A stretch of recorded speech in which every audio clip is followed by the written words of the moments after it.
Qu'il y a une forme de distance qui est peut-être celle de la proximité des citoyens avec ces différentes instances. Ils se sentent proches des associations parce que les associations jouent la proximité. Ils parlent aussi des citoyens, les gens comme eux ou leurs voisins, qui peuvent les aider effectivement à franchir ce pas, à être plus performants, j'allais dire d'une certaine manière, d'un point de vue numérique.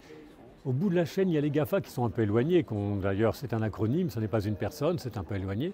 Les opérateurs sont un peu entre deux, parce que les opérateurs, on a un contact très quotidien avec eux, qui n'est pas le même que celui de ses voisins ou des associations, mais ils ont un rôle à jouer, ils se situent à l'intermédiaire entre ceux qui sont les plus proches et ceux qui sont vraiment les plus éloignés dans cette capacité qu'ils pourraient avoir à aider à réduire ce danger de fracture numérique. Quel que soit le type de prise de parole et quels qu'aient été les points de vue, de là d'où parlaient les individus qui ont été présents à la table ronde, que ce soit Stéphane Richard ou les autres, eh bien il y avait une vraie conscience de ces éléments-là. Alors peut-être que le sondage a un peu aidé à cette prise de conscience, mais pas seulement. C'est un travail sur lequel on a parlé aujourd'hui, mais naturellement du travail est réalisé par énormément d'acteurs et il y a une forme de convergence. Convergence dans les idées, maintenant il faut trouver une convergence dans la réalisation.